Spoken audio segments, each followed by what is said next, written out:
This is JEE Mains PYQ series जिसके अंदर सवाल 2024 का है। जेई का सवाल है। वीडियो पॉज कर ले, सवाल पढ़ ले, रफ्तार थोड़ी ज्यादा रहेगी। क्या है सवाल समझ में आ गया? I hope. मैं फिर से एक बार बता देता हूँ। एक रॉड है जिसकी लेंथ एल है, मास एम है, जिसको हिंज किया गया है। हिंज बोले तो जैसा इंचेस होता है ना डोर का, आपका डोर के बैक साइड में जाओ, जो एक कवर जिससे रोटेट करने में आसानी होती है उसे इंचेस कहा जाता है।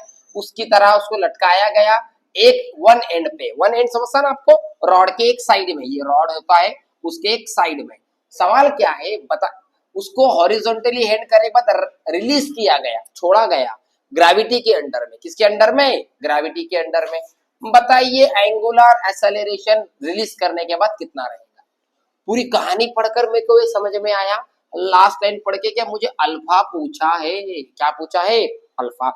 अब मैं देख रहा हूं बॉडी रोटेट हो रही है, अल्फा पूछा है, मतलब 100% टॉर्क लगाऊंगा। टॉर्क का फॉर्मूला है टॉर्क बराबर आई अल्फा।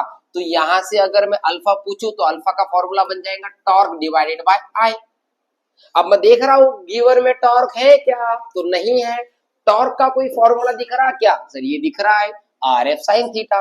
तो टॉर्क में साइड बाय साइड निकाल लेता हूं, r F sine theta. R बोले तो परपेंडिकुलर डिस्टेंस जो कि सेंटर ऑफ से लिया जाता है वो होता है एल बाय 2, टोटल लेंथ का आधा, मल्टीप्लाई बाय एफ बोले तो वेट। अब यहाँ फ्रीली हो रहा ना, फोर्स तो मैं नहीं लगा रहा, मैं सिर्फ छोड़ा हूं, तो नीचे जाने का कारण ग्रेविटी है, तो दैट्स व्हाई फोर्स कितना हो गया? mg। और एंगल तो 90 का बन रहा है तो साइन 91 हो जाएगा। मैं डायरेक्ट 1 लिख देता हूं, तो आंसर आ गया आपका mgl/2। ये बन गया टॉर्क।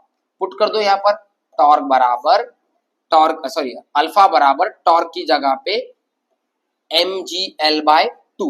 नीचे आता है आई। What is I? आई बोले तो मोमेंट ऑफ इनर्शिया। अब रॉड उसके एक एंड से घूम रहा है तो उसका मोमेंट ऑफ इनर्शिया कितना है? 1/3 ml²।